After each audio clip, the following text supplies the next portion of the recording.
So this is also what I mean by political positions. So this man, you see in a small photograph, his name is Kim Ok-gyun.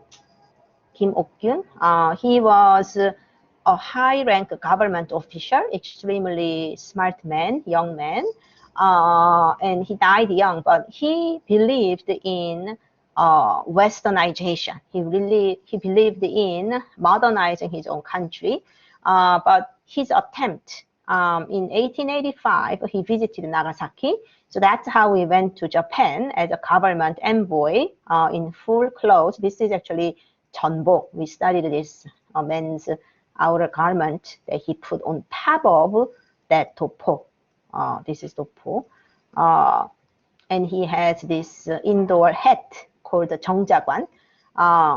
Anyhow, he went to Japan and he went to photo studio and have him photographed. And then while walking the streets of Japan, he realized that 1885, a lot of Japanese men are now dressed in European clothes for business.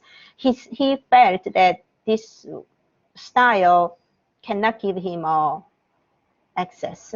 So he suddenly switched to this fancy clothes, cut his hair, and then he came home. He came back home this way. So that's like abrupt change. And a lot of people got so suspicious of his political choices. And eventually his 갑신 coup d'etat, or a radical movement to topple down the regime, failed.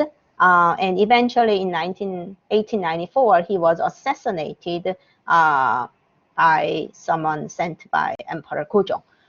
So in the 1900s, for example, this kind of sleek European suit with short hair looked very suspicious.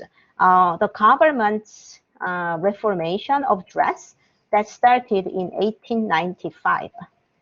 And that was, again, abrupt change. Sometime in August, the government said, if you want to come to the court to participate in official business, you should all show up in this and pants and with short hair. And some people, some government officials chose to commit, again, it's a suicide, commit a suicide in order to protest that abrupt change dictated by the government.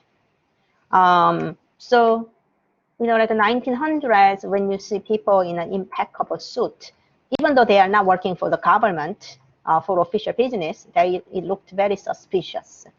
In Japanese case, the first group of people who embraced the European suit are these 4 gentlemen, and they were part of Iwakura embassy. So Mr. Iwakura is this man. He didn't change his outfit, but when they arrived in the US, they realized that they all went to US in this way, and then they realized, oh, we cannot continue official business in that way.